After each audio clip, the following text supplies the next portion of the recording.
If you watched Toledo Bend and you saw how the rookies performed and how the veterans, some of them didn't perform, you might be thinking to yourself, what is going to happen with the state of the Elite Series? And how long before my favorite veteran pro is no longer on tour? We're going to answer some of those questions tonight on HellaBass Live. I think, based on what I'm seeing, things are going to change. I don't know if you agree, disagree, but that's my feeling on things for sure. Good evening, everybody, on the rescheduled Saturday night. My daughter's feeling better today. So excited to be back. Thanks, Brian. Tonight's live stream is presented by Arsenal Fishing, and as always, boosted by Powerhouse Lithium. If you haven't joined the Powerhouse Lithium Bassmaster Fantasy Fishing Group, they have started that, and they're giving away a 48 amp, a 16 volt, 48 amp hour battery for the year-end winner. So, be a good league to get into. Be like a $500-$600 value giveaway there. But we're back Saturday night. Maybe Saturday night could be a night we go for, because I watched a members only stream of Debo, and unfortunately, he sounds like he's going to be cutting back on his lives. So I don't know. Maybe we'll occupy the Friday, Saturday night. Brian, you won't have to much to catch up on. You're only a minute 42 behind. You should catch up quick. Marty Burns, we're on the see. That's the advantage of going on a Saturday. You get Marty Burns in the chat.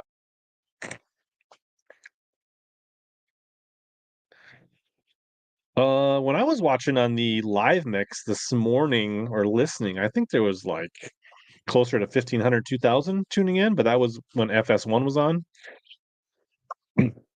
Yeah, I haven't had a chance to look, but I did see a couple of my guys rallied today. We'll definitely do a I didn't really have time to take in an agenda here. I usually have a couple notes, a couple things scribbled out. And we'll go with it on the fly here. We'll go for about 90 minutes or so, because I'm actually gonna try to squeeze in a Whatnot stream tonight after this. So if those are in for gluttoning for punishment, you can tune in later for the Whatnot. I got a bunch of stuff that I guess I probably have to shut a few minutes because I'm not really prepped for that either. But yeah, I was at the so today, after I confirmed that my youngest sweet daughter Reese was feeling okay, took off I watched a live stream of my oldest daughter's soccer game in North Carolina, and then I took off for Intune Marine and attended their open house today, which was a lot of fun. Saw a few faces and a few people that said, "Hey, you don't know me, but I watch your videos." So it's cool to see people like that. Don't get the doll joke, Clay. I didn't see that in the comments, but I'm sure you're talking about those T-shirts. Maybe not tonight. The rock crawlers are not in tonight's auctions, but I got a ton of brand. It's mostly all new stuff tonight, like live 6 Sense, things like that. Some Megabass stuff. Yeah, the Bassmaster chat I heard was quite lively and controversial. People basically arguing pro and against live scope. What's up, Tyler? So, yeah, it was good. There was a lot of people at the open house. It was very well attended in Toon Marine. There was a lot of things happening. I talked to some guys that bought some boats, some used boats, some new boats. They were pretty excited. Overall, it was good. Saw Sobe, saw Aaron Teal, Bankston, Walleye God, Will Pappenfuss was there, a few other people. So yeah, it was fun. Got to talk to a lot of people, talk to fishing. It was beautiful out today. So that was cool. So I didn't really. They had the live mix up on the screen there, and there was no sounds. I could see it. It was definitely a lot of pinging minnows. That was the majority of it. But I did see Walters look like he was standing on his trolling motor trying to look at some later in the day, which I thought was kind of cool. But I know after day one, I think all 9 of the EQ rookies were 39th or better. John Garrett was the worst at 39th, and I think almost all the rest of them were in the top 25. So day one, the EQ rookies made themselves known. So I haven't had a chance to go back and look, but I'm pretty sure they all made the top 50 cut. um, Lucas 6 for 43 pounds. Interesting. Yeah, I would totally watch BPT if they didn't stack themselves on top of Bassmaster events constantly. So let's take a live look at the old HellaBass. I was really the first day I was sitting good. I was like 95th percentile. Here is day two. Before I didn't refresh it, I fell quite a bit on day two. Actually, this is let's we just got to refresh it here. But day three, I think people bounced back. So just under 1,100 points, not great, but percentage wise, I think a lot of people struggled in this event. Um, so I still have Walters alive, which is good. So but that's not. So I think Fujita has the big bag, but I feel like Walters is the kind of guy that can freak show on the last day. And so I got one guy still alive to get me big bass or big bag bonus points. Uh, Wesley Gore literally got knocked out when Pat Schlopper. He was in 10th until Pat Schlopper weighed in. So he fell to 11th. But there was a rebound here. So like day one was pretty strong. I had like 11 more than that. I don't remember how many points it was, but it was like 11, 12, 1300. But Cody Huff slipped, but he rebounded a little bit. JT Tompkins kind of held steady, slept a little. Latuso dropped a little bit. Wesley Gore dropped and then pretty much got back to where he was. So overall, pretty decent start. Not sitting in a big hole, not as high as I'd want to be, but overall, not a bad first event. And Walters has got a little room to grow here. Maybe get a points. Maybe if he does something freakishly good, he'd get me some bonus points. He's got a long shot to win, though. I feel like he's in fifth. He is or sixth. He's quite a bit behind. Our guy Pat Schlopper from Wisconsin is in the driver's seat for sure. Yeah, we kind of alluded to this earlier, but I would expect to see 50% of Bassmaster turnover in the next 5 years. And you're saying, well, that would make sense because 10 new people come in every year. But in the old system, when people are qualifying for a single division, I think they were a lot of the times cannibalizing themselves, right? Like some person would come in, they'd do well in the central division, and then they would be out in 2 years. So the people coming in from the opens were just replacing, a lot of times at least half of the open anglers weren't sticking around after 1 or 2 or 3 seasons. But I think these anglers that make it through the EQs now, 9 Bassmaster Opens at the level of people that are qualifying and the rigor of that 9 series schedule to be in the top 9 to 10 at the end of the season is such a high threshold that they're going to be around to stay. And we'll look at the standings here, but that's my kind of early take on this is, and it kind of ties to fantasy fishing because I think if you want to do in fantasy fishing, you better be picking these EQ anglers consistently, I think, and at least giving them a hard look. Drain the Lake, not as good. I mean, I got more points, but only an 82nd percentile. It's not terrible either. Gore. So I got Melican still. So if Melican wins and I get his bonus points, it'll kind of turn this roster around. Although I'm sure a lot of people own him, but that would be a big boost. But he's a little bit of a long shot. Oh, John Garrett actually fell to 63rd. Okay, so he fell out of the cut. Latuso was a bit of a disappointment, but you've seen a trend here. If we look at Bassmaster.com, I'm sure there'll be anomalies to what I'm about to say here. But if we go to the leaderboard, Pat Schlopper's got, and Pat Schlopper, he's an old guy by standards today. I'm not sure how old is Pat Schlopper? Does it say how old they are? 83, so he's younger than I am. So he's right at 40, 39, 40, depending on his birthday, born in 83. But in general, I don't think we want to pick many guys that are over 40 in fantasy fishing. I don't think the Johnsons are in their 40s. Jordan Lee's definitely not in their 40s. To find somebody in there, I don't think Stetson Blaylock's in his 40s, is he? 87. Nope, he's only like 35. Uh, Patrick, David Mullins, probably the oldest. So there, David, 81. He's not even 40. No, he has 40. So Mullins is 1981, which puts him at what, 43, 42, 22nd.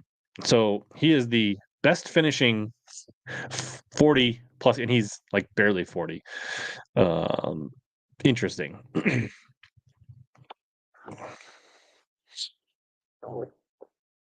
I did post it.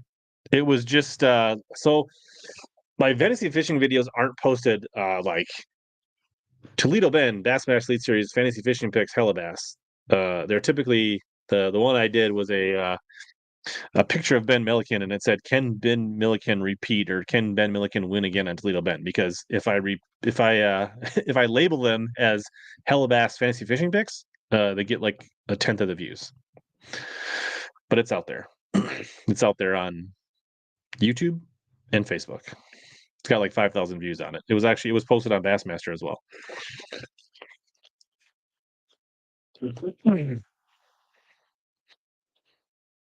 Yeah, Gee crushed them.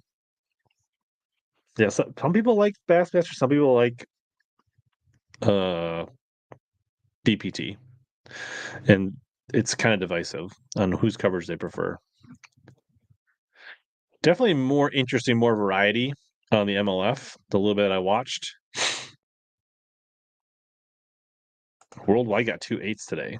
Nice. So he did make the final round. I'd like to see that. I love his Fish Boat Docks hat.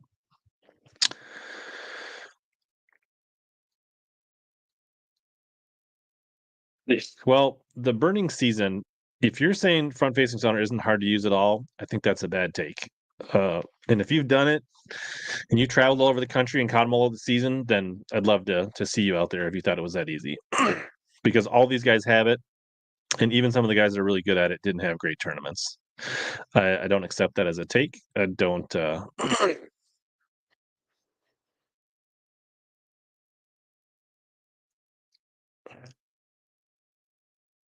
Yeah, yeah. If somebody has done significant front facing sonar in inclement conditions and all varying and a caught, then I would love to hear how easy it is by them. But a lot, I think the reason the scores are down, right, are the some of the big names that below the 50 cut that we expected to do well, like Tyler Rivette. Although I kind of see him as a younger group, John Cox, I think a lot of people probably had in their teams. Polinick, Robertson, Cifuentes. Although he's still a guy that's really, and these are guys that are good with it. I mean, Cifuentes won 2 tournaments on front facing. That easy. Why didn't he catch him? Jason Christie, Hackney. These are guys that we thought were going to do really well. Hackney, a 93rd on Toledo Bend. I don't think many people saw that coming. So, yeah, I think fantasy fishing strategy my take early on is pick the EQ guys, pick guys that are less than 40, unless you're really sure about uh, what's going on.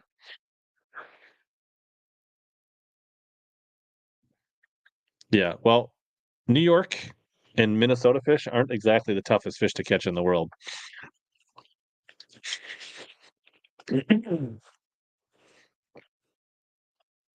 Yeah. I was really hoping, honestly, that Toledo Bend was going to be more coming to the bank. And there was a lot of anglers that struggled today that were having good tournaments. Uh, and yeah, I wonder if some of that is the fish going to the bank, and will there be some disruption? Will there be something shake up with these top 10 guys? Will some of them do something other than front facing? That'll be interesting to see tomorrow. But here's also my take. You still have to know where to look, because there's a lot of anglers that are good with front facing sonar that didn't do well in this tournament. But you start listening to guys like Drew Gill and some of these other younger guys, like when I had Wesley Gore on, when he started talking about his approach of how he attacks the lake and where he starts to look, you start to understand these guys know a lot more about bass fishing than just front facing sonar. Like just being good at reading electronics and seeing fish is not enough. You have to have a really good strategy for breaking down a lake in 2.5 days. And that's what these younger guys are really doing at a high level is they're understanding where to look and how to look and do it faster and better than the rest of these guys. There's more to it than just looking at the screen. Um Pat wins 20 pounds, he wins 16 pounds nail biter. Well, I don't know because he's only 6 pounds up. I think, and so he's 6 pounds up on Cuyo, and then like 8 pounds. I mean, Fujita had 31 the first day. So there's no reason to think that Kiowa couldn't do another 25-pound plus bag. So I think really to be safe, you know, Pat needs 24, 25 pounds to like feel really good about it. Anything less than that, I think the door is cracked open on Toledo Bend. I think. Yeah, I mean, Milliken also said that about day two, and he had his worst day of the tournament. So, not saying he won't. Um, yeah, 80% of the tournaments are going to be, yeah, they probably will be won with front-facing sonar, or will be significant impact for sure. And if we want to see anything different, we need a big schedule change. Um, like, hey, let's put the Potomac on there. Let's put Lacrosse on the schedule. Let's put Gunnersville, when the grass is topped out and the grass bite is best. I think you need to like heavy grass fisheries. Largemouth only grass fisheries is what combats, like Toledo Bend has grass, but it's not like super grassy. I think you need to be there in the right time of year, and grass largemouth fisheries will somewhat mitigate front facing sonar.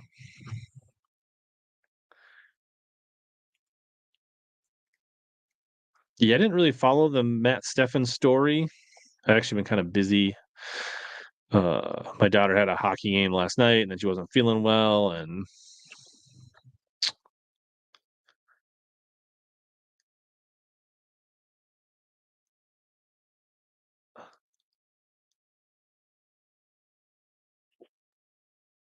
yeah, I thought Latuso knew enough about Toledo Bend to at least be competitive. Oh, Dustin said he's got a buddy on Lake Fork that caught a 8 full of eggs bloody tail. So it'll be interesting to see as we peek forward. Let's look at Emory, Texas weather. Um,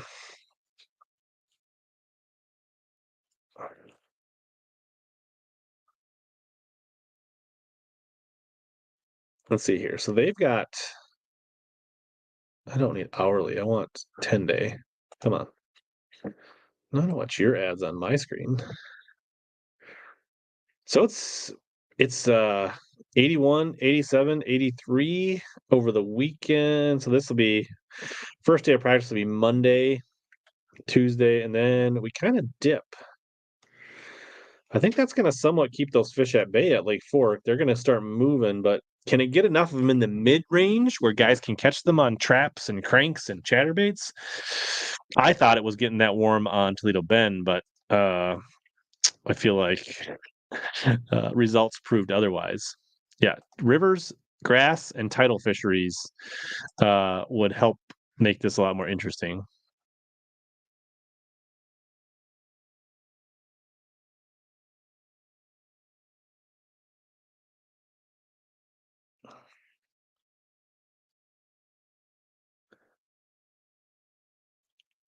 Yep, it is a full moon. That's true. I did notice that there was like a 90 or 90 some percent moon yesterday. All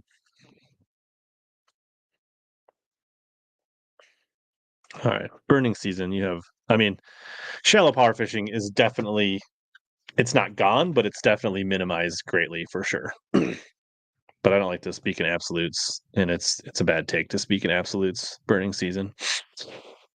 Yeah, I think that's going to keep the cold nights at Fork will keep it a little bit mitigated. So I would definitely, not saying you can't have any kind of shallow pre-spawn power fisherman, but I would hedge your bets. I wouldn't go all in on it, that's for sure. Yeah, we keep talking about this, shallow coming back in 5 years. I mean, I think incrementally we'll see unpressured fish on the bank, but you still have the recreational weekend crowd that still pressures the banks, even when the guys you see on TV have all the screens and doing all the shaking minnows and jerk baits, but your average anglers are still putting a lot of pressure on the banks and shallow cover. And I think one thing that front facing sonar has taught us or reconfirmed is there was always the adage that, hey, we're fishing for, 10% of the bass, 90% of the bass are behind us.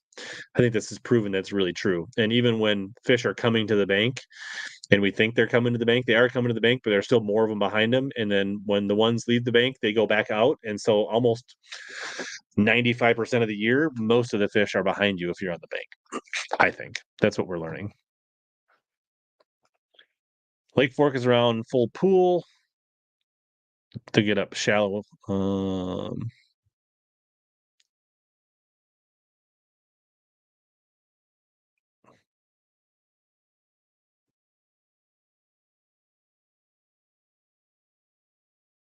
Yeah, I wish I had time to do that. Like almost like a nightly BFL or a BTL, right? So we'll have Panger do morning recaps, and then it would be fun to do like a 30-minute late night show recapping. I just maybe when my kids are down out of high school in a couple years, that could be something, Clay. I would enjoy doing that.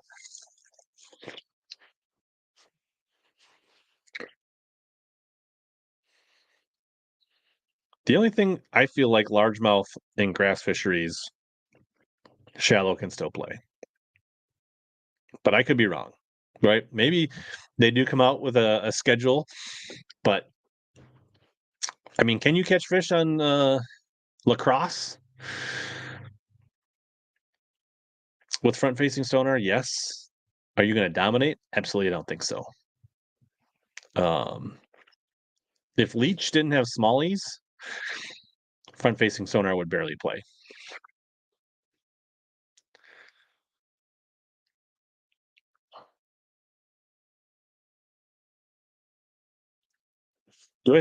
I don't think front facing sonar impacts the lakes negatively.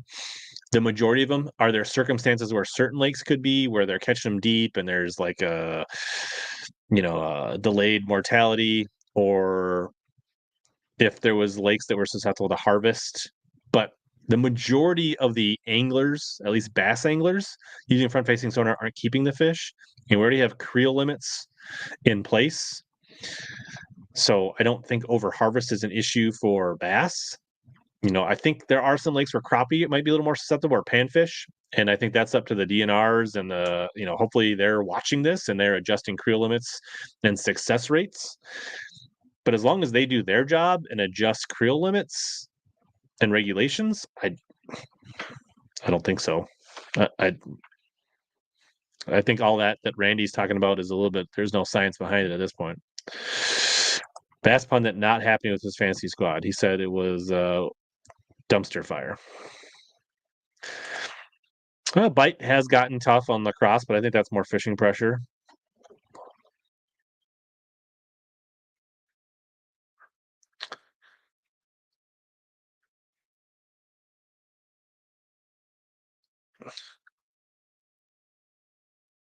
And I actually talked to Will Pappenfuss, who's like a very well-known Minnesota walleye angler, fishes the NWT and things like that. And there is not the outcry in the walleye fans. Like walleye fans don't say that it has ruined walleye fishing for them or watching walleye fishing. Obviously, it's not nearly as much coverage or live coverage, but for them, right? It was a lot of trolling, a lot of jigging, and front-facing sonar has actually made walleye fishing more like bass fishing now, right? Like they actually pinpoint, they cast, they use more power fishing than they ever have in walleye fishing because of this. Whereas walleye fishing has become more finesse because of it. So it's interesting that and they're more successful now than ever in walleye tournaments, and it actually makes it more interesting to watch than watching somebody pull lead core or pull cranks or pull spinners. So definitely a different dichotomy from the walleye world and what they're experiencing. Um, he said the only people that complain in walleye tournaments are the people that don't want to buy it or don't want to do it. They just want to keep trolling and they expect to have the same success that they always had. Um, cool. Close to a hundo on YouTube. That's cool. If you guys get a chance, hit the thumbs up. Doesn't cost you anything. Helps the show. But I do think, yeah, if we look at, I don't know, make up names here, but you know, I think a lot of people's favorite anglers that they've grown accustomed to in the next 5 years are in trouble. I mean, I think a lot of these, I would think a KJ Queen is in trouble, Ray Hanselman, trouble, Greg DePalma's probably in trouble, Clint Davis. Uh, I think Rick Clunn's days are very numbered. I don't know how many legend points he's got left. Um, I don't know how many legend points Iconelli has. Yeah, he's probably got enough years. I don't know how they do the resets on the people that came back, but I think like Brad Watley, uh, Clifford Purchase had a few tough years. I think Cole Sands is in trouble. Todd Otten, Cliff Prince, Keith Combs. Those kids have had some good years, but the last couple years, like trending down, they're going to run out of points real quick. I think with these, because I think this year's open EQ anglers are going to be right on par with the ones that came in last year. Uh, Kobe Krieger, but I think when we watch the people that are like, let's look at the EQ standings for this year and just looking at the names that are potentially about to come in, even after 2 tournaments.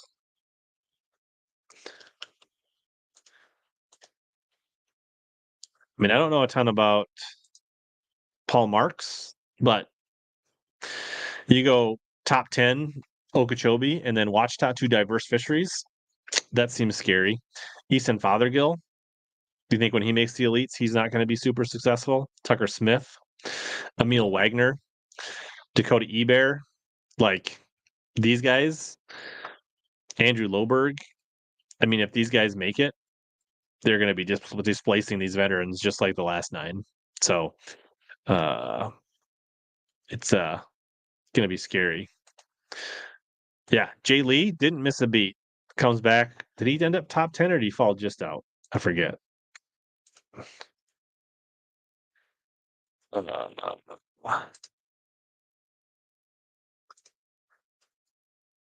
Yeah, Lee 10th overall. So yeah, if anybody thought he was, I mean, he's going to be taking people, he's going to displace people.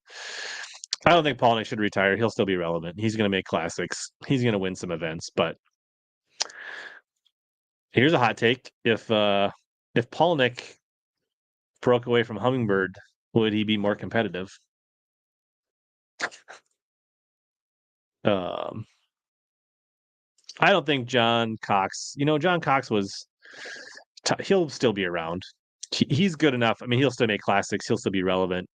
Um, did we ever get any coverage of supposedly Ed Lofren was supposedly had some kind of Google glasses he was pairing with his. He finished 92nd, so not so sold on that. Yep, we did see Ben's in 5th.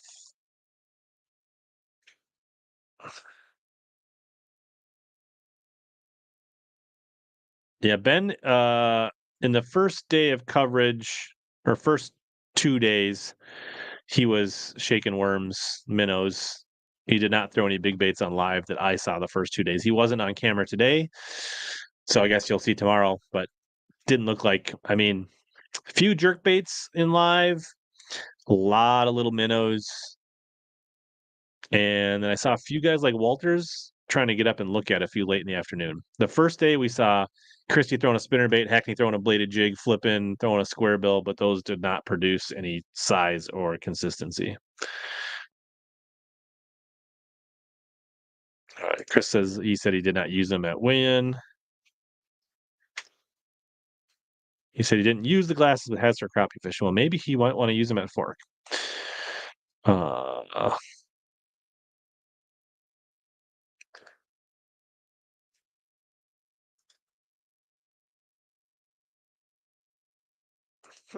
I don't know. They had big crowds at the weigh-in to come watch. At least you're always going to have that at any venue. There's a couple. Um, he maybe should have tried it at this one. What else is going on? Hold on.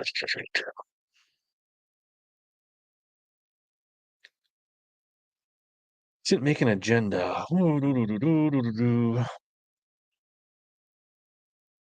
But yeah, so we had. I mean, so you got Robert Gee, number third place. He's an EQ angler. 11th, Wesley Gore, EQ angler. Trey McKinney, 12th, EQ angler. So that's 3 in the top 12. Tyler Williams, 19th. So that's 4 in the top 20 is Logan Parks. That's 5 in the top 20. 21st, Kyle Patrick. That's 6 in the top 21. Huff, no, he's been around. JT Tompkins, 30th. That's 7 in the top 30 out of 9 anglers. Timothy Dubé bounced back, the Nation guy. He actually got 36th.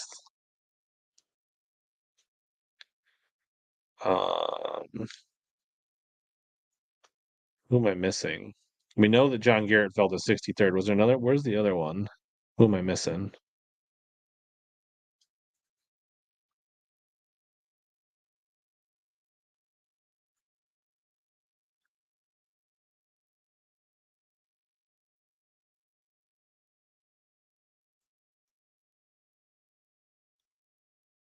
I don't know, but you get the gist of it, right? Like they are making their presence known.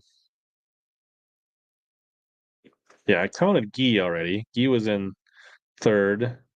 Oh, Milliken. Milliken was fifth. I forgot he was one of the EQs. So 8 in the top 30.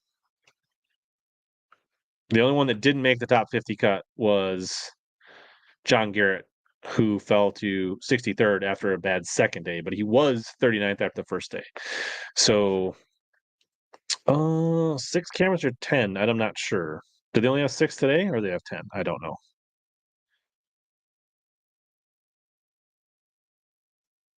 You got Milliken and Lee. That's good. Fouts did okay. He made the top 50, I know. Fouts was 28th, got himself a solid $10,000 check.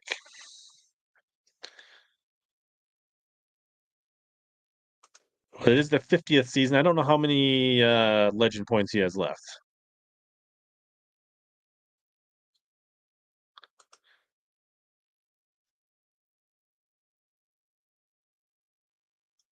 I don't think this is not Steve Kennedy's last year. He's got too many years of good finishes. He'll be around for a while.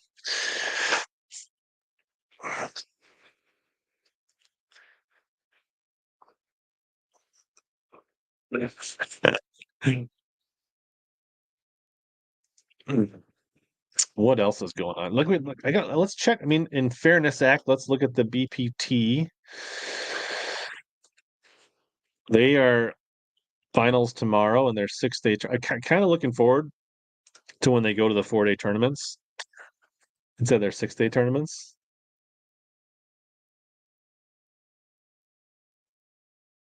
So how do we see?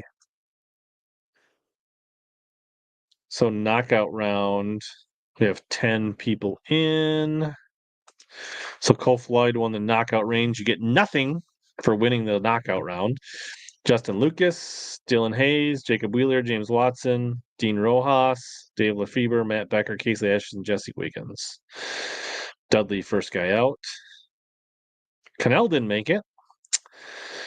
I don't think my fantasy team is doing super awesome here. I did put my picks in. 3,849th for this event. Andy Morgan Not great. Hot to foe. Brian Thrift, that one hurt. Keith Carson. You think two guys that could catch him on cypress trees would be those two guys? Let's see. Overall, no, there's no overall standings. I did better at Toledo Bend, I think. But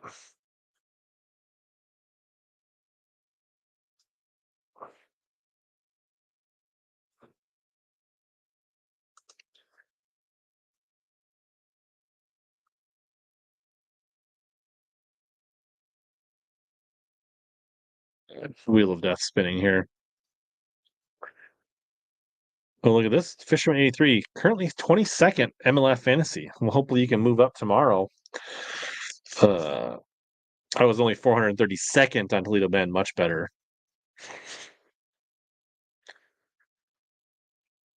Yeah. Pat Schlopper said, I think he's a vet, right? I mean, third year.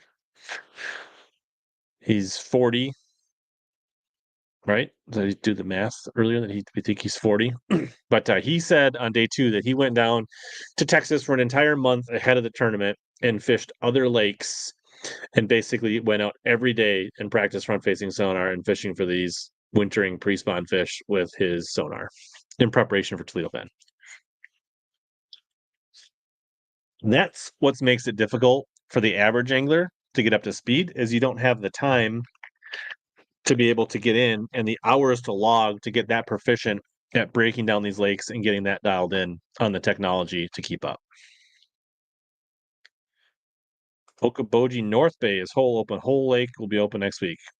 Don't tempt me with a good time, Ryan.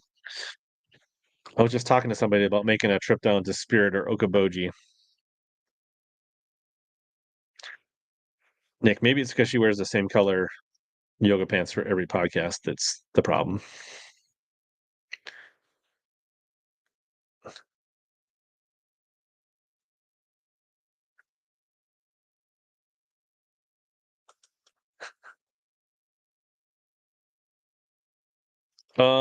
I think what he said he didn't put the Garmin on his boat until last year, I think is what he was saying. I think he had the Mega Live.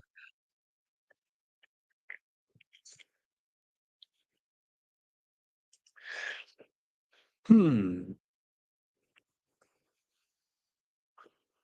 I'm not saying nobody threw any big baits at Toledo Bend. Nobody that has been on camera or that has made any noise in the tournament has thrown any big baits.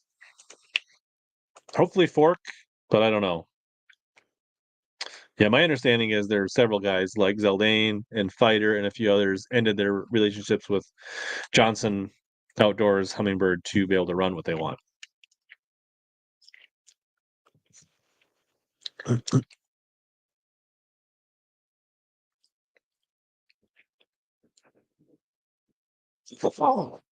Hmm.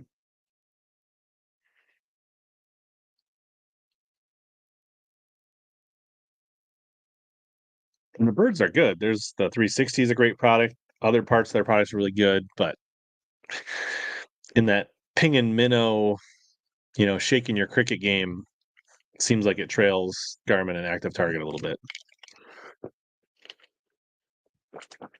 40-pound bag. Would love to see that. I mean, I think I think Schlopper is in pretty good position to hit the 100-pound mark. And if he's going to win, he probably should hit the 100-pound mark. Right. He's sitting at 78, so he only needs 22 pounds. That's probably what he wants to feel like pretty decent about winning. So anything short of 100 pounds, Pat Schlopper is going to be nervous. Uh, so really, there's only about maybe 5 guys that really can even they'd have to free. I mean, Milliken needs 33 and a half pounds, which is doable. So yeah, I mean, 6 Walters, 66, 34 pounds. So there's 6 guys that could, but Pat Schloppers is the only guy that's really got a good shot, right? Everybody else needs a top 5 bag of the tournament to do it outside of Schlopper. Schlopper, if his worst day was today was 22.7, and that would give him 100 pounds, 7 ounces. So if he can match what he did today, he'll break 100. Everybody else has got to pretty much have almost, their biggest bag of the event. Uh, Nothing wrong with watching more HellaBass than Toledo Ben. AC me. What's up, Colby? I mean, 20 pounds, he should win, but I don't think you can even feel. I mean, Kyoyo had. I mean, there's been a lot of bags over 26 this week. He weighed two of them. The guy behind him had a 31. Guy, who's right behind him, had a 29. I don't know.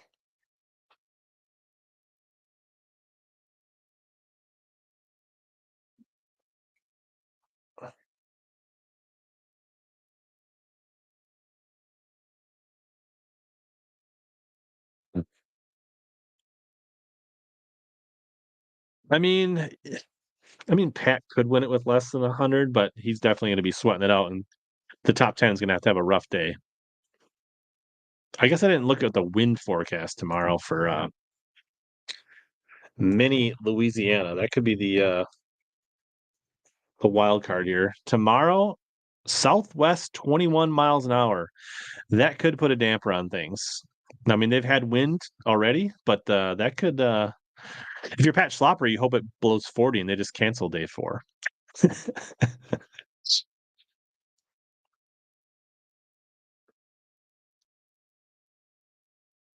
There's still a few guys with the Hydro Waves, but it's not nearly as standard equipment on boats as it used to be.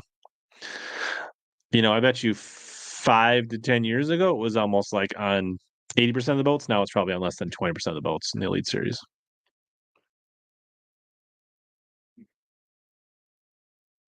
We're talking in secret code about secret colors for Lake Fork.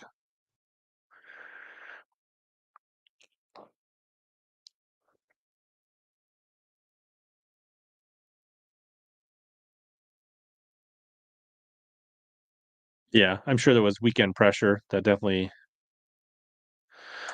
I'm not going live on WhatsApp, but I'm going live on Whatnot in about 45 minutes.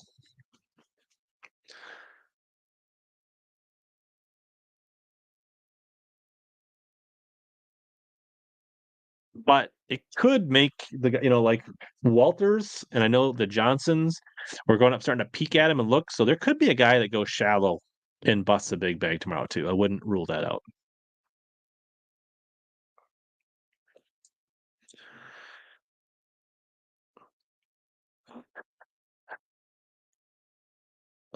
It would be nice to see a little bit of shallow mixed in on the coverage for tomorrow.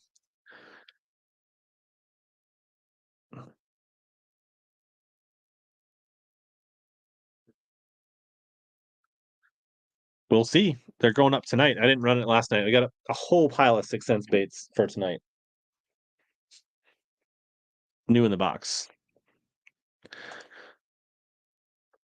I do have the WhatsApp app. I just don't really use it.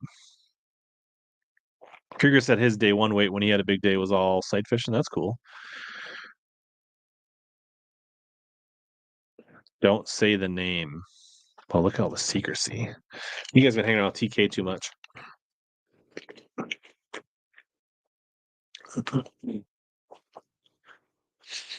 Did you guys see the Facebook Marketplace $100 haul video that I put up?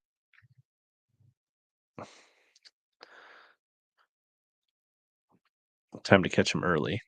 Interesting. All right, we're gonna take a quick. Uh, when do we start fishing? I mean, technically, for the majority of our waters, we can't. The bass catch and release season doesn't start till Mother's Day weekend. We can start fishing border waters in the river as soon as the ice goes. So I could technically probably go down to the Lacrosse. It's probably open mostly. Bogey's probably going to open here in another week or so. So, like, in theory, early March, if I want to start driving a couple hours.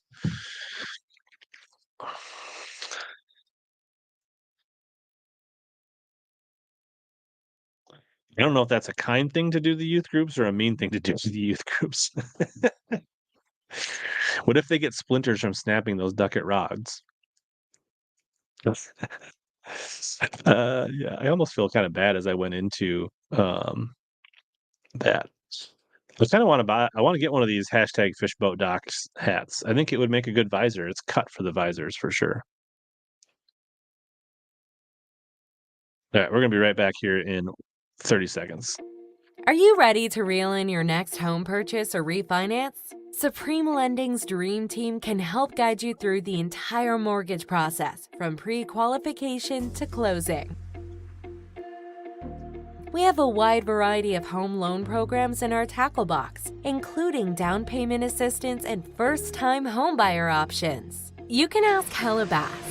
He trusted us to help finance his home. Contact the Dream Team today by searching Supreme Lending Dream Team, or click the link below in the description, or scan the QR code on your screen.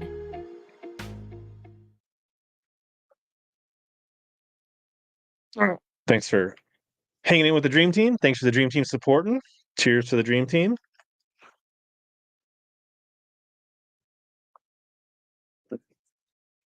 Professor Backlash says he broke 3 ducats in one tournament. I also got some Yozuri. I'll give you a little sneak peek. Yeah, I heard Watson kind of said his sponsors prefer that he didn't wear it, and so he obliged. But we got like some jerk baits. Got some of these Yozuri top waters. Some crushed square bills. Oh, lots of stuff. Some lipless. Some of the new F4s. We'll be starting these cheap. Got a whole bunch of them. How about this one? That's what we were hoping they were going to catch him on Toledo Bend.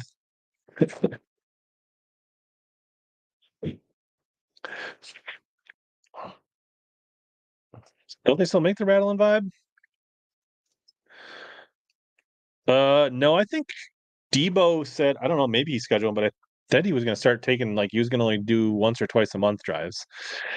Yeah, lives.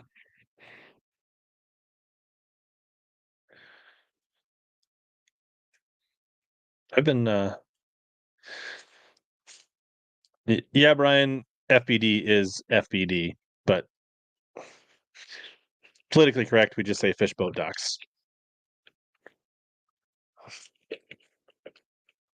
Yeah, will Lee Levacy, yes, he is the favorite at Fork, and my fantasy fishing video will be something like, can anybody stop Lee Livesey at Lake Fork, or can Lee Livesey be beaten at Lake Fork, or will Lee Livesey three-peat at Lake Fork? That will be the title of my fantasy fishing video that will come out Sunday night, Monday morning.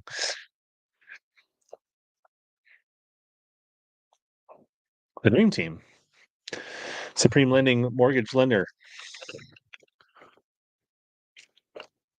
When you have to refinance your house to pay for all those warts that you've been buying, Tyler, you can call Aaron Dagus at the Dream Team and he'll help you out of trouble.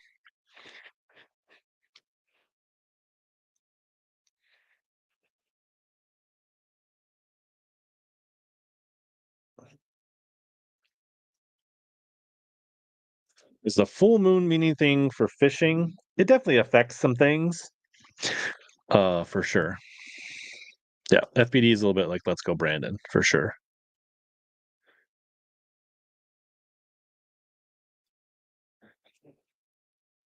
Chicago Bulls and Lee Livesey will get you views. I don't know in today's are most of the people old enough to know the Bulls anymore? Are the Bulls relevant anymore? Clay says he won't take the percentage.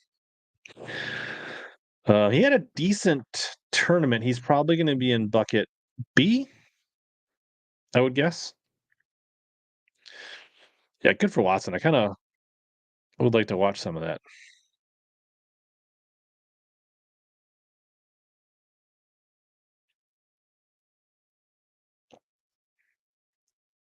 All right. People are saying he will not win. He would be the king of fork.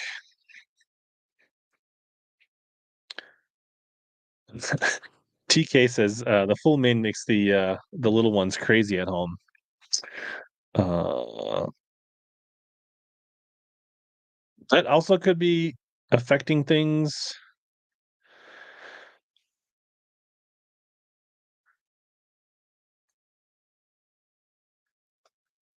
Do you think Bass missed? So here's one thing that I think Bass did great is they rolled out a lot of their live coverage on YouTube, making themselves way more accessible to more audiences. So you don't have to go to FS1, you don't have to go to Bassmaster Cobb. We've all got YouTube on our smartphones, our tablets. Most of us have smart TVs. It's literally a one button thing to get to it. So I think that is a big move in the right direction. If we got a little more warm weather faster, Toledo Bend could have been a lot more interesting tournament. They definitely tried to put Hackney and Christie and those guys in the limelight, but the bite didn't happen, and the other guys caught them. So the thing is to pivot here. They work on their schedule multiple years in advance, and yeah, they needed some different tournaments out of the gate to not see a bunch of hanging minnows, but that is what it is. Some people love the coverage at Bass. People like Marty don't like Bassmaster coverage. It's a personal preference thing. Um, yeah, I didn't watch ML. So maybe interesting to know, what the views really are. I kind of get the feeling that Bassmaster still holds a much larger share of the audience. I don't know why the MLF and the BPT keeps going head to head with them. I think they should go on their off weeks. And because they have these weird long tournaments, why don't they start their tournaments and then end them in the middle of the week? I don't know. Um, except for they lost to the Bucks last night. Ugh.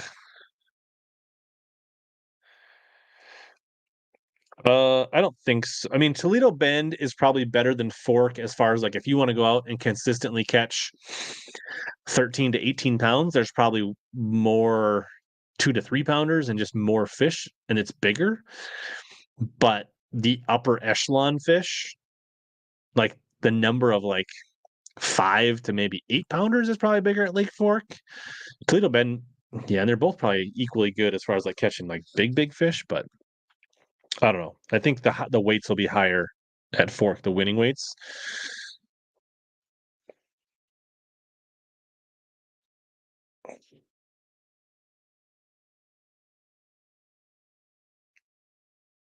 Weights went up on the Delta today, the Mobile Delta. All right. Nate says, question. I have a Dobbins Free 735 for frogging. I like it because I can throw all sizes of frogs. Do more expensive models keep the same power and action, or they differ at all? For the most part, yes. A five, especially the 735, as you go up from Savvy's a little bit slower action, but it definitely the backbone of it's still just as strong. The 735 Champ, still very. I own that one. I frog with that one. You're just going to get a little more ever so light saving or weight savings, but I mean, if you're frogging, they're all visual bites. It's not a sensitivity thing. If it's your dedicated frog rod and the balance is good and you like it, I don't know that you need a more expensive frog rod. I would save my money and invest, if I wanted a 735 Champ, I'd keep maybe like the Fury as my frog rod and then use my 735 Champ as a jig rod where I actually need that sensitivity.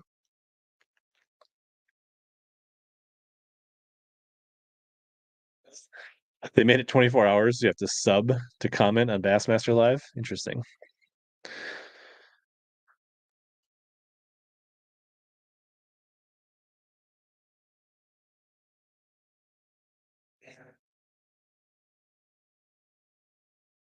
Interesting.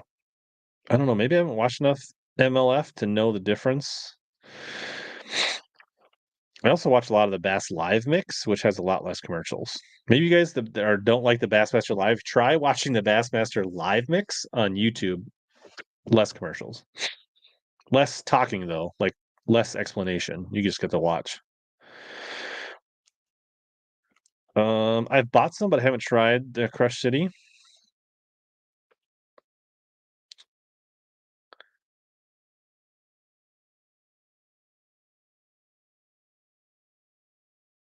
Yeah, not everybody likes to interact with the crowd like I do, Chris. There was some excitement on Santee Cooper today in the knockout round on MLF BPT. That's what I say. Why do they keep trying to go head to head to Bass? They could be getting a lot more viewership, I think, if they weren't going head to head. Well, next year they're going to eliminate 2 days of fishing and just go to 4 days of fishing. but they'll all be covered. Especially in the opening of the year when MLF was the first one to go, like they started the tournament season because they started on Tuesday or Wednesday or whatever it is. Not having those first 2 days of the season when everybody was jonesing for live fitness and live fishing, and the Open on Okeechobee hadn't started and NPFL hadn't started, that was a huge miss, I think. Good reminder for Brian, hit thumbs up.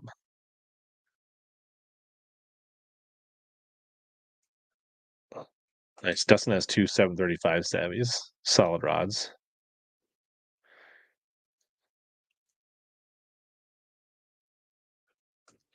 Waves current nice as he misses Marty Stone.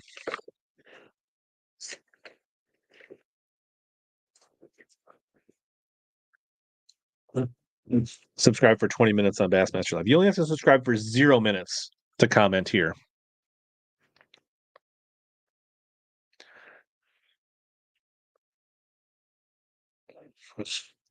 Takahiro before Zona. Yeah, I don't know.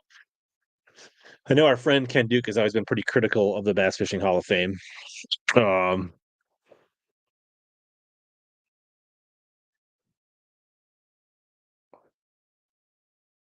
yeah. Most of the time it's Ronnie Moore running the Bassmaster account, for sure.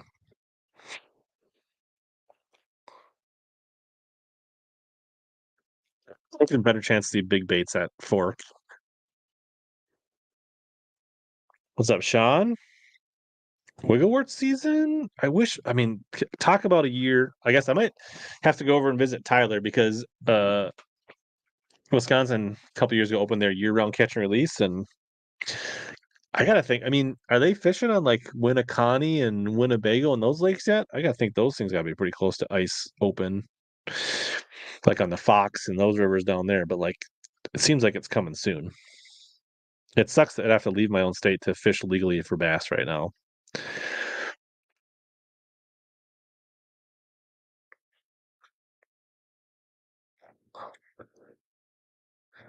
Yeah, Sean's not a moderator, is he? He doesn't have the, is he? Yeah, how'd that happen? I feel like I should remove that.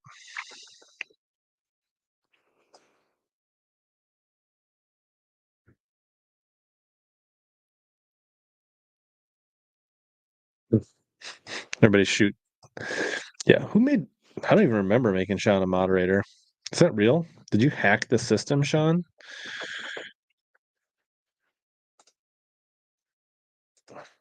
Seems odd. Well, a lot of people in the live tonight. Not a lot of people went to go look for Debo and they just found out Hella.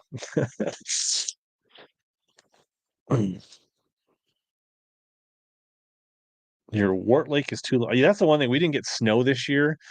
And I feel like we're going to pay for that this year because our lakes were low coming into the fall and we're not going to have much melt this year. So I think that could be not great. Yeah, our winter's been very moderate, but we just didn't get the moisture. Is there really a difference between a mole and a bot, Brendan? Kind of the same thing. All right. Frank with the question. I don't see the difference between watching the back of someone's fishing front facing sonar or skipping docks. I like drone shots and camera boats. What about you, HellaBass? I do think this thing is more visually appealing to watch somebody going down a bank, fishing docks, flipping, throwing a buzz bait, whatever. The scenery changes. But if they're not catching them, there's still a point in which there's diminishing returns of watching somebody. I think the other thing that people don't like about front facing sonar is, I know TK mentioned this on his live today, is that Stetson Blaylock was literally, or was it Blaylock or one of them? I don't remember who it was literally just holding their fishing rod like by their side. Their other hand was in their pocket and a foot on the trolling motor just scanning around. So the fact that they don't even cast is part of what I think rubs people the wrong way. But you do see that like with topwater fishing, right? You know, when it's like schooling season or herring lakes, you'll see guys not casting, waiting for them to come up and blow up. I guess it's not that much different. Uh,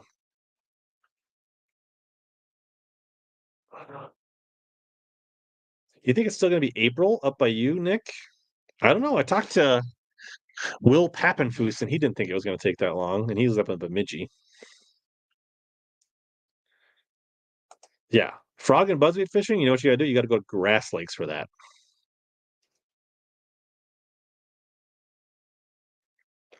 I do think it helps, right? When Robert G, Zaldane does a good job when he's on there of explaining what he's seeing, why he's throwing, why he's like, hey, he did some really explanations like, hey, I'm seeing bass above the bait, and when they crash down on top of it, I'm trying to do this with my minnow, and I'm trying to cast, and I'm using this weight, like that's pretty good. But when you got somebody just like really bearing down on it, not talking, it's not that great. Uh, yeah, the Spro Frog Tournament, Mississippi. No. William says, would front-facing sonar work on the Spro Frog tournaments up here? No. Like, I don't think so. I don't think any amount of perspective, shallow water is ever going to work in thick, matted out vegetation. Now, could you see some fish like feeding on wing dams or a sand drop and then use a frog as like a traditional topwater? Sure, but that's probably not the most effective tool at that point.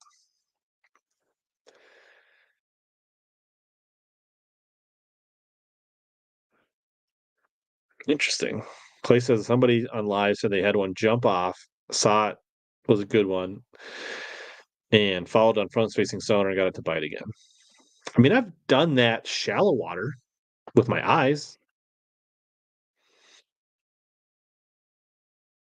New York suffering from lack of moisture.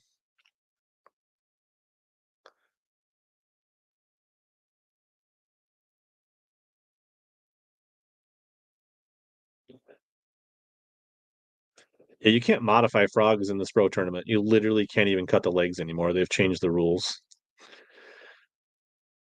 So you can't punch them, you can't weight them, you can't Carolina rig them. You can literally only throw a frog out of the package when nothing changed. Or you might be able to trim the legs, but that's it. But you can't add rattles. You can't tweak the you can't bend the hooks.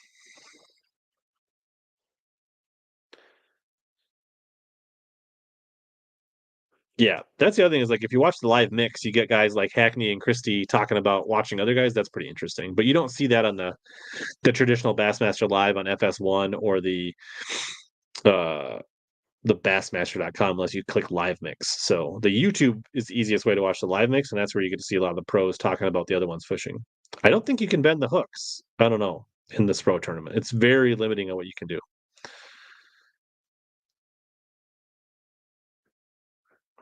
So that's what I'm saying. Like heavy vegetation is about the only kryptonite to largemouth with heavy vegetation is about the only kryptonite to front facing sonar. Yeah, I just haven't watched much MLF. I've been busy. I haven't even have time to watch as much Bassmaster. But the thing is, like, so that's the other big win for Bassmaster in my mind by making it so easy, where it's a touch of a button in like to put YouTube, and because I have YouTube Premium, then I can literally just listen to it in my car wherever I'm going, and I don't have to log into the MLF Now app or the Fix TV app and all that stuff. Like Bassmaster by bringing it to where the people are is a big win. I think most people retrieve a speed worm just by slowly reeling it in, kind of like a swim jig. But there are other retrieves. You can fish it like a regular worm. You can burn it on the surface. But a lot of people just count it down and slow roll it. But it can be used as a topwater, like a buzz toad. Um, I feel like it's usually in July or August, the Spro tournament, but I don't know.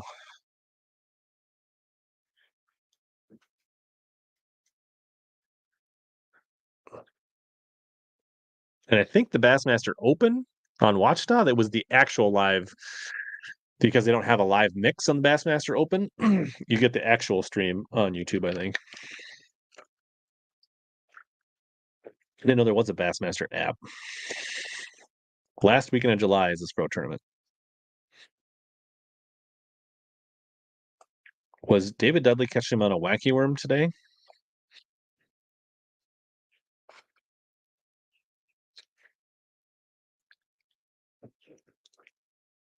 I would have liked to watch MLF on Santee Cooper if they weren't going head to head.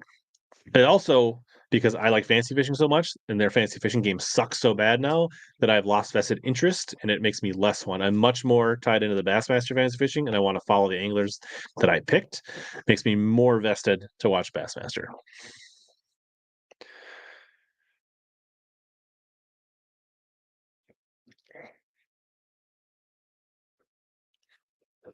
I don't know if there was any comments over on the Instagram. Nobody's watching it.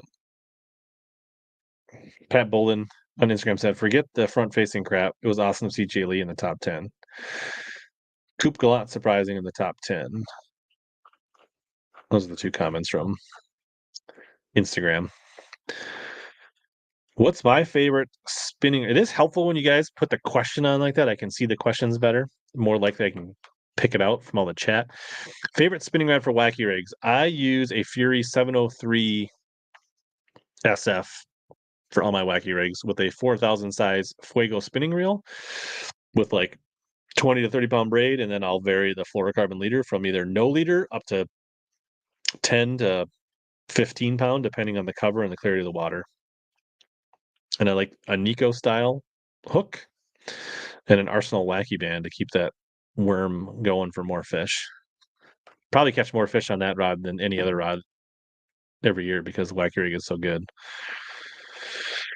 I have no idea if the leagues will ever combine again or one will disappear, how that'll go. There you go. So Tyler is bougie. He likes to use the Champion Extreme, same action rod, but to me, I don't need that much sensitivity. A Fury, like you see the line moving, it's shallow.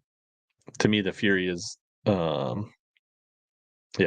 I use the Fury 703 Dobbins, FR 703, and Tyler's saying the DX 703, but the Fury is only like $120. We could pull it up on omniafishing.com quick. That would be fun. Since there was a question. I will say, shout out Bass Tech Agitator. Tungsten shaky do-it-all jig heads are now available on Omnia. Highly recommend. I use these for stupid tubes, jig worms, swimming menace scrubs, K-Tex, all kinds of things. But to the question of rods,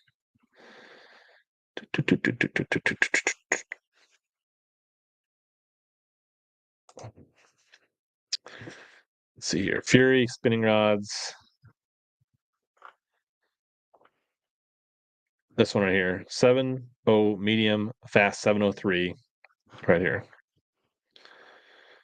That's my favorite wacky rig rod.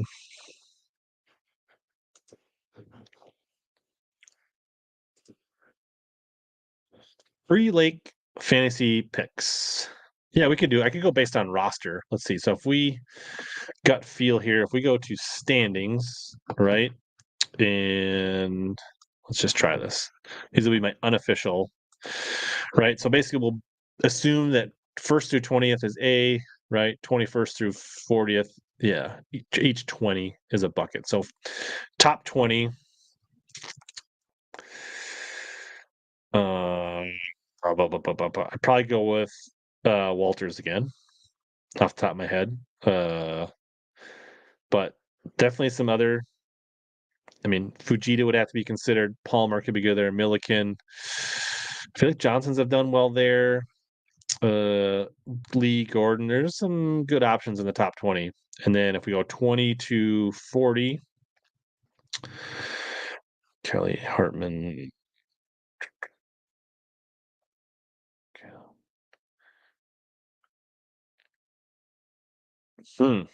Little, I mean, Zaldane is going to probably get the most picks, and he would be interesting. I think I actually have him penciled in for my Drain the Lake. He is pretty much a local to Fork. You'd think he's been over there dabbling, pre-practicing, learning. He's been out there with Livesey. It would be hard not to pick Zaldane. Jay Shakur is probably always a decent pick. Taku Ito. I think you can always, if you want to go against the grain, you can always pick one of these EQ guys like Tompkins. Could be a good pick. Sukup, maybe. All right. And then 41 through 60 would be bucket C. You get Polnick maybe right on the border there. If they're spawning, Cox. I don't know. Is the grass good at fork? Because Schmidt is always good where there's grass. Kennedy, big bait. Wong had a good tournament with big baits there. Lee's in bucket C. I don't know how you can't take in bucket C. It would be hard to go against Lee Livesey. That's probably going to be two very chalk picks or fruit. Those pocks. I mean, Walters, Zaldane, and Lee would be pretty chalk. Robertson might be in bucket D. That could be a good one if the big bite thing's good. Garrett, I think, in bucket D. Caleb Kufal, Seth Fighter, Keith Combs would be he's going to probably get all the votes in bucket D. Mosley to get a chatterbait bite. All right, and then bucket E.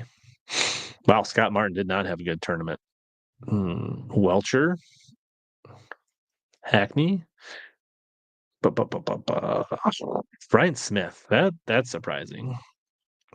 I mean, Hanselman, I don't know if he's ever fished fork. He's a text. He's probably going to get a lot of percentage points, but I'd be scared to pick him.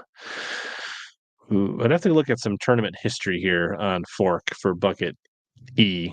Pipkins has been good on there. He could be a good value pick if you want somebody that's off the radar.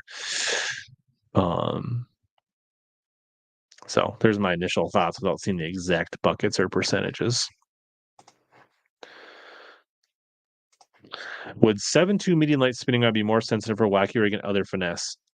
Yeah, I don't really use the same rod as my wacky rig. I do use like a medium light for like my Neds, my drop shots, but I use a 3 power for wacky rigging but also for me, most of my wacky rigging is around cover, like docks, wood, laydowns, grass, things like that. I don't do a lot of open water or light vegetation. I don't like throw wacky rigs on like edges of grass or deep weed lines or open water or stuff like that. If you're like around boulders and sand and that kind of stuff, sure, maybe a 7.2 medium light. But if you like, most of my Vikings are on cover, so a 7.2 medium light would be like my Ned, my drop shot rod.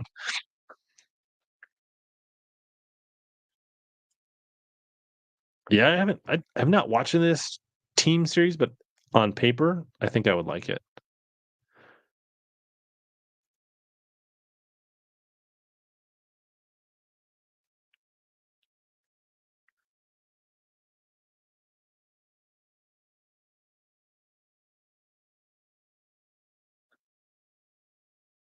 Uh,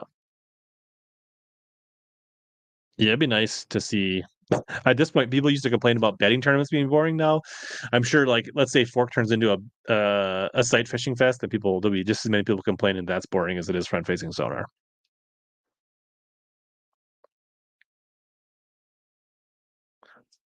Yeah, I think Robert Gee actually did a pretty good job of that on live so far.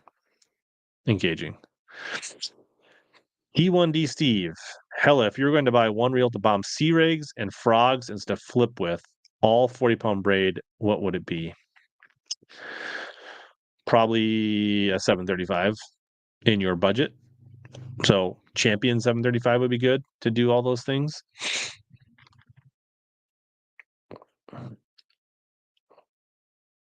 Yeah, I think Livesey and Brandon both are going to be in bucket C potentially. If you like a little more length, the Sobe 723 is a good wacky rig rod.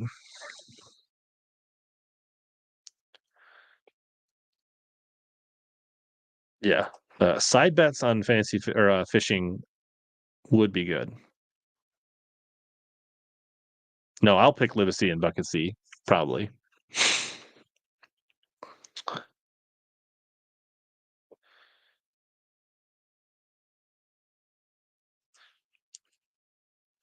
Fady fishing question: is the Dobbins Championship 740 FC worth the price compared to other Dobbins for jigs? I actually think the Champion XP 744 jig rod special is a better value than the 745. I have two Champion Extreme 745s and one XP 744, and I like all three of those rods a bunch. But if I was buying them again, I would just get the jig special for the XP 744.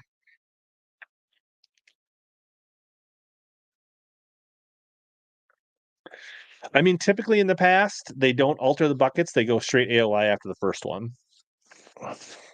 But they can do whatever they want.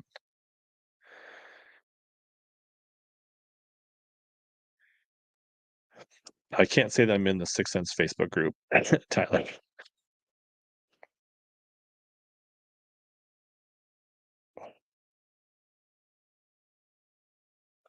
Well, and he'll probably have a high percentage on.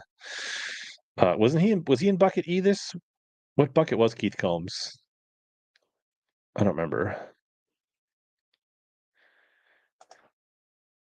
Hmm. See, Champ Extreme. I don't like the 744 Extreme. That's more of a Texas rig rod for me. I think the 745 Extreme or the 744 Champion hits better for jigs, but that's a personal preference. Now I'm a straight floral guy too. Yeah, Welcher at 80 something is surprising for sure. I have no idea how many points Rick Lund has. They don't disclose those things. Maybe you could DM Ronnie and he'd tell you. I do think anybody in the top six does have a shot, Nate, to win tomorrow. But you know, I honestly I want to see Pat Schlopper win. That'd be cool. A guy that I've fished against several times uh, in Minnesota and Pickwick at the Watch Talk National. I mean, I fished against him in 2 national championships and a couple regionals. I'd love. He's a super nice dude, super down to earth. Love to see Pat Schlopper win, and I think he is at least an 80% chance to win with a 6-pound lead, and him being the most consistent across all the days. But I do think anybody back to Patrick Walters, if they freak show a bag or Pat stumbles, has a chance.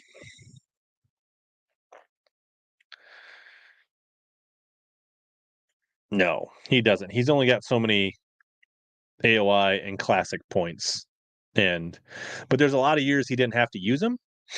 So if he didn't like finish, like let's say he only finished like 65th in AOI or 50th in AOI, he wouldn't have had to burn uh, an exemption in his later years. And he has a lot of good years of lifetime average, but now those are probably gone because he's had so many like 90th place AOIs.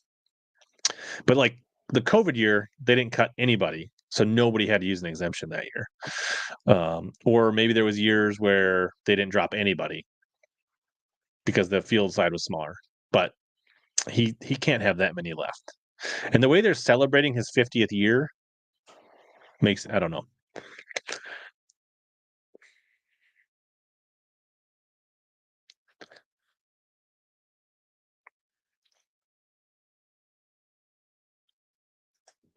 Depends on what you like. I think if depends for strolling. Depends how heavy of weight you'd want to go. Like if you'd ever go up to 3/8 or half or something like that, I'd go with the 3 power. But if you were like really like 1/8 ounce up to quarter, then you could probably get away with a 2 power for like that mid strolling stuff.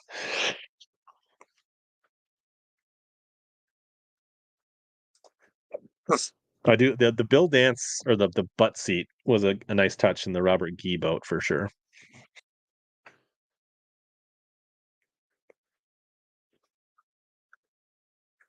I'd like to see a POV like hat cam at Bassmaster. I'd also like to see them instead of whatever if they have 6 camera boats or 10 camera boats or whatever, like leave one like I don't think anybody should be like guaranteed to have the camera all day. They should think about pulling cameras. Like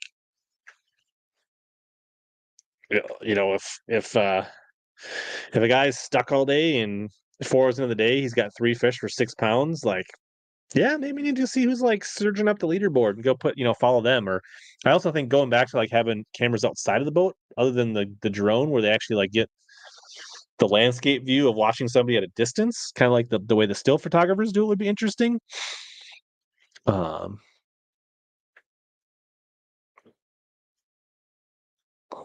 I think MPFL would be smart not to ban FSS, but be the first one to put some limitations on it.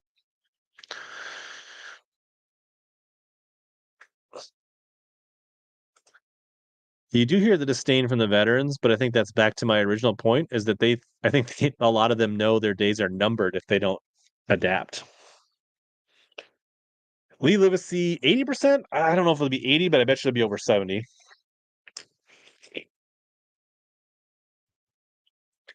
We differ on what we like for jig rods, Sean. But it's like anything. People like different shoes. People like different rods. It's all personal preference. Mechanics. Combs was D. So I went Latuso. He wasn't much better there. Livesay doesn't make the cut at fork. You want a side bet on that, Clay? Your question was about a reel, not a rod. Oh, it was a reel. Sorry. Maybe I was on the rod brain. Any 150 to 200 pound size reel, like a Tatula CT, a Corrado K. Kind of what is your preference if you're a loose person? But anything that has, 150 to 200 size reel capacity and a 7-ish 3-to-1 reel.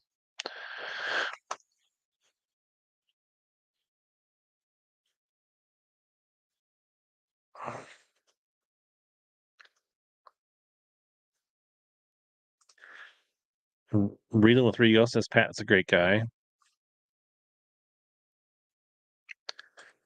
I throw mag drafts all the time on my 764 champ. It's the main rod I throw mag drafts on. And Minnesota rigs. Oh, there you go. Hans has Schlopper in his Drain the Lake. That'd be a nice win. Where did I put Schlopper? I feel like I put Schlopper on my fork Drain the Lake. Yeah, I missed it by one. I knew I was getting Texas vibes in my Hella Spidey senses, but if Milliken wins, you'll never comment. Well, we want you to comment, Clay. Dustin says 745 cadence quickly becoming his multi-purpose rod for bottom contact.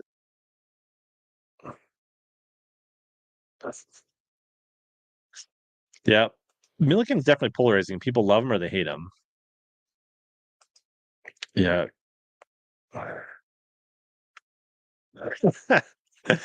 Okay, Clay. That's a little extreme.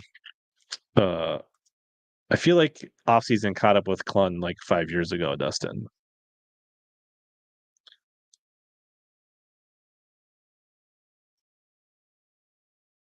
Holding the camera tells the guys the score, though.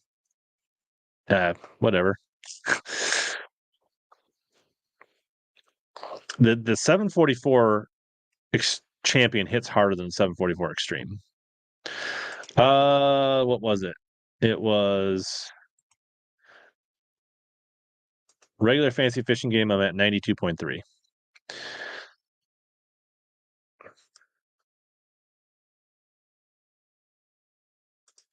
I don't know. I didn't get a chance to watch the Opens Pro Pick'ems. The next tournament that I'm signed up for is the lacrosse qualifier in mid-May, the Bass Nation qualifier. I might get in some April tournaments on the river before that, but that's the only one I'm registered for.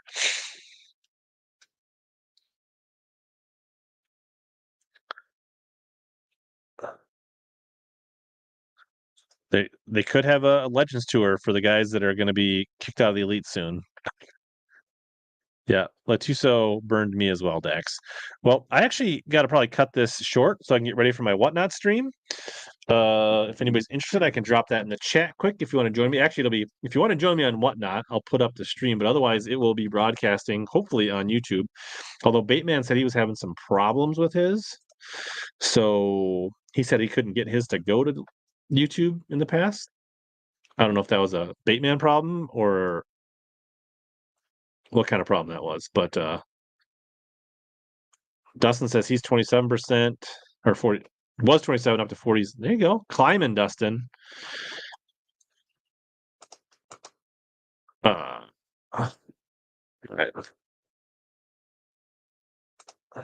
Here's the stream link if anybody wants to join me over at Whatnot.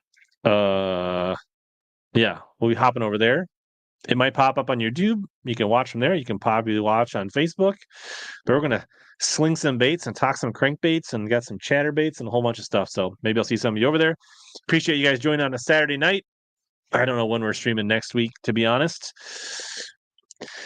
Maybe on the eve of Lake Fork. Maybe I can get a guest. We'll see. Thanks for everybody tuning in. As always, here to help you guys catch more big bass and suck less.